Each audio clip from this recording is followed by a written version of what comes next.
yeah, let me ask you guys, why don't, okay, one quality of your opponent, you guys have spent a lot of time together, or at least a lot of time listening to each other or your others' campaigns. One quality of your opponent that you think is really positive, and then the thing that you don't think is so positive. And I only want one sentence each, right? So 2 sentences. Okay? What's positive and what's not so positive. The best quality and the worst quality of the opponent. How's that?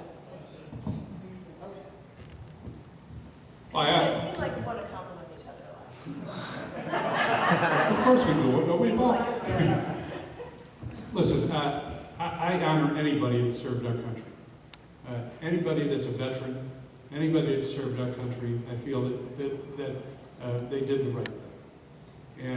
And so I'm not against another law enforcement professional as far as his work towards that. We're talking about budgets here. We're talking about how we treat people. We're talking about issues, hopefully, eventually. And part of the problem It's a long sentence. It's a run-on. It's a political run-on. We're going to hug it out in a second. The other side of that is, of course, you know, I have having been involved in Child Protective Services for so long, working so hard for that, I do have a problem when somebody in 2012 does not tell the truth of their involvement in the dismissal school issue and lies to the public and says that they knew nothing about the issue when they clearly, in a family video, knew everything about it before the investigation.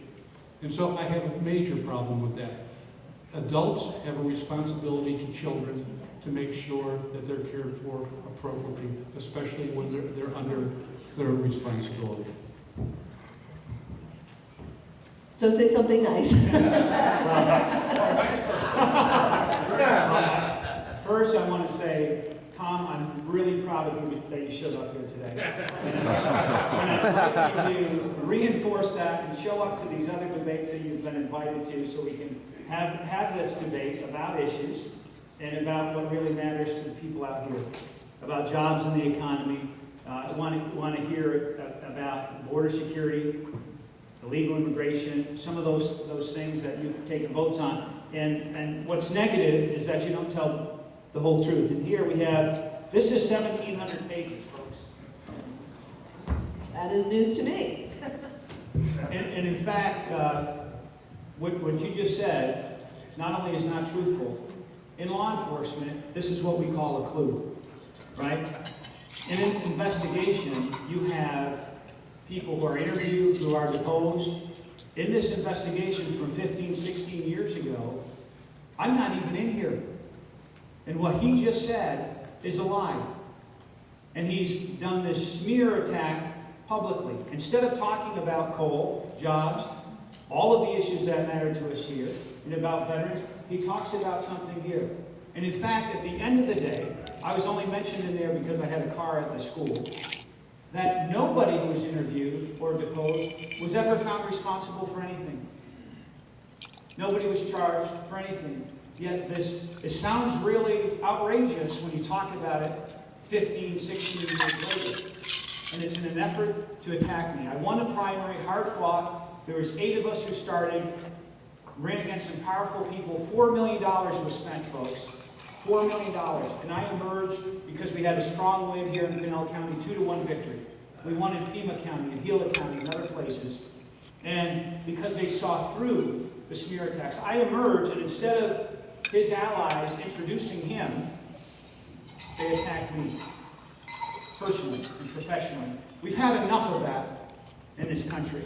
So that is not only baseless, it takes away, because that's the only way that you think that you can win, is to attack on those things and run away from your record, because that's where, literally, you got fired. The Republicans fired you because that's funny math that you just talked about. Balanced budgets? What are you talking about? Ask Governor Jan Brewer. Wait, that's a sentence. Yeah. Good, okay. No, wait, did you say just like a word that was nice about him? Yeah. Okay. All right. You want to, yeah. Okay. You want to walk down there too? Yeah, we're gonna get cozy. Let's get some movement. Yeah, I was sitting down too long. Oh, you don't need to hide those, Paul. You know, I thought I was pretty upfront with everybody that I did spend money and that I did basically invest in Arizona and in the future of our children. And I do care about children. And that's what makes this whole charade such an issue with me.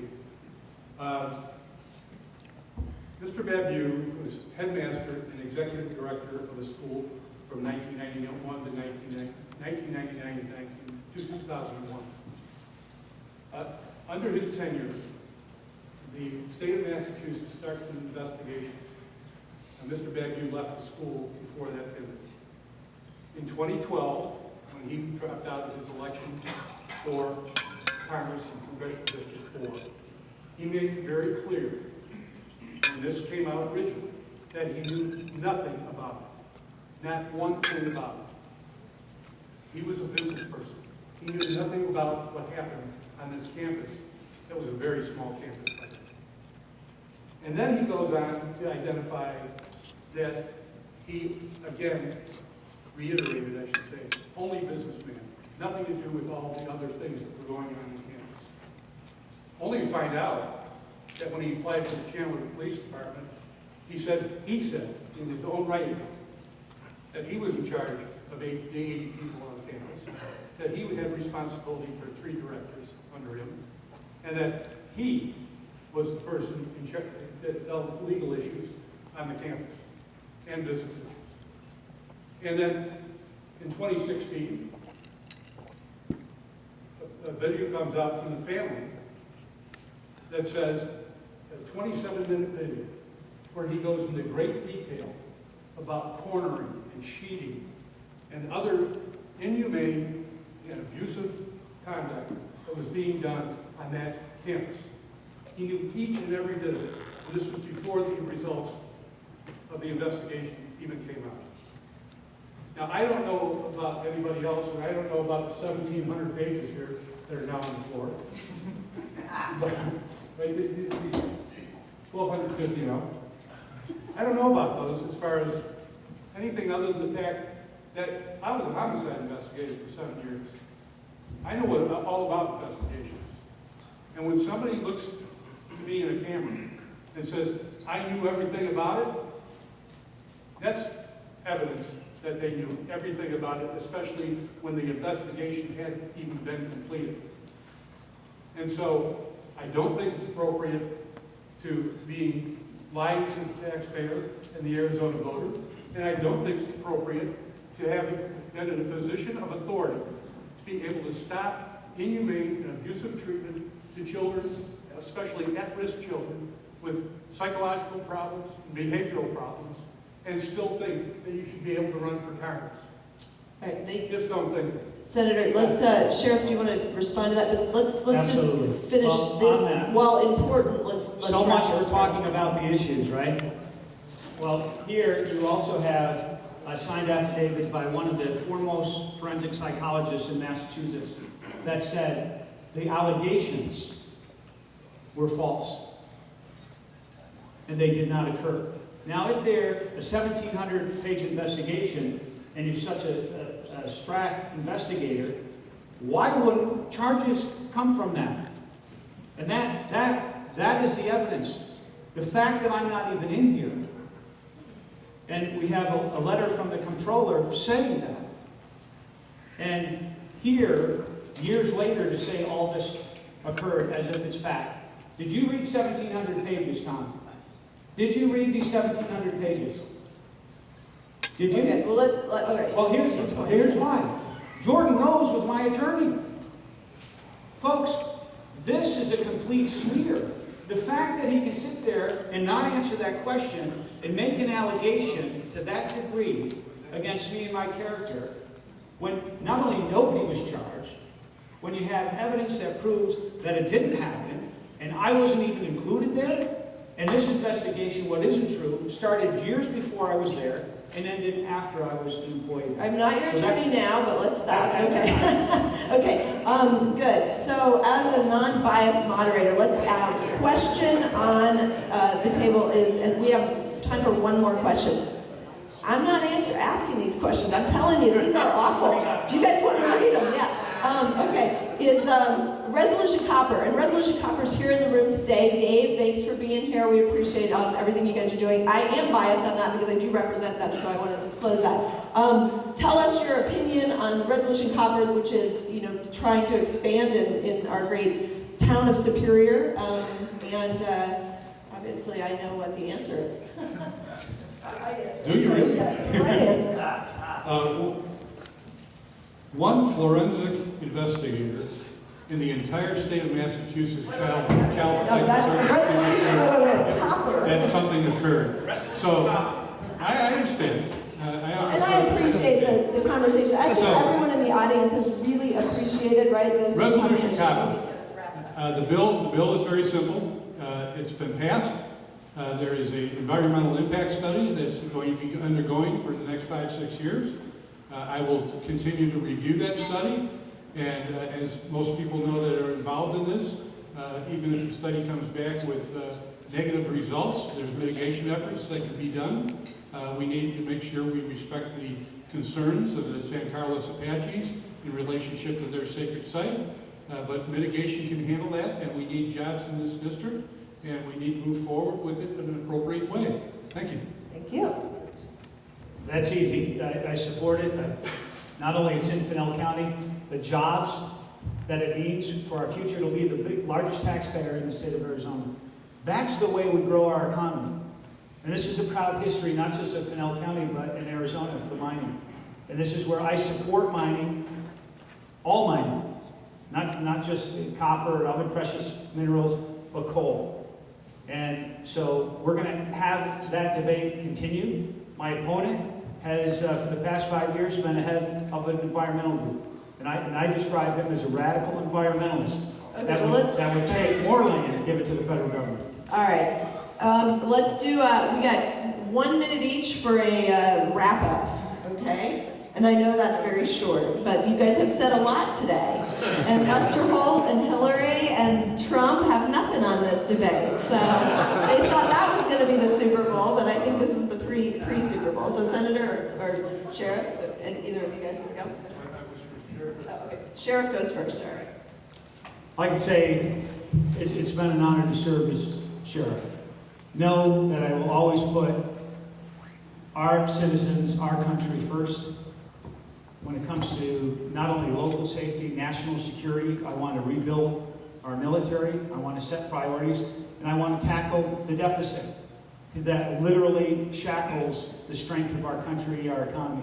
And the solution ahead is to stop all this costly regulation, reduce the taxes to 3 main brackets that are evidenced in Speaker Ryan's plan that I will support, and will not have the government interfere into the private sector where it fails. Obamacare, I didn't hear an answer to that. Fails miserably. There's only one provider in 14 of Arizona's 15 counties. That's not competition. So government should get out of these areas and let the private sector be the solution. It's been the proud history of our nation. I want to secure our border. I want to ensure that we don't have extreme numbers of refugees above the 10,000 that is proposed. And you vet not by religion, but by the threat that is verified. I want to thank you for the opportunity not just to serve, but to go to Washington to fight on your behalf. That's what I'll do. Thank you. Thank you. And thank you to all of you who are texting me right now saying, hang in there, moderator, you're okay. I appreciate that. You've done a good job. All right. Well, hit the clock now? Thank Hit the you. clock. I'm a former police officer. Public safety I'm dedicated to. I took oath of office. I will make sure that border is secure. In fact, it should have been secure 6 years ago or 3 years ago.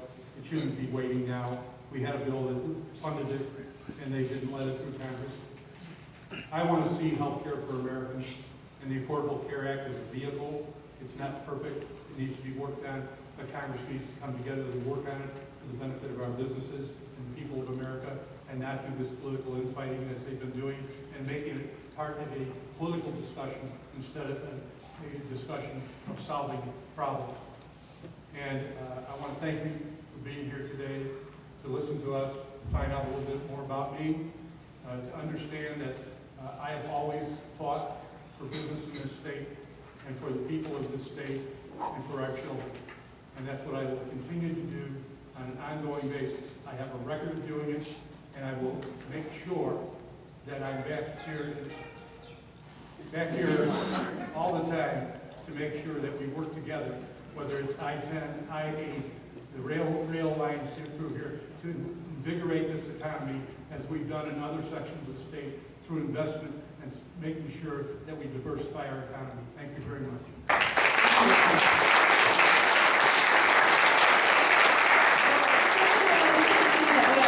Two very smart and passionate individuals, and one of you guys is going to be our congressman, and we'll be proud to say that and to welcome you. So thank you very much for being here. We really appreciate it. Daryl, I want you to get a pen. The gift of the pen. And it lights up? All right, it lights up, so hopefully you've been enlightened today. You know, I just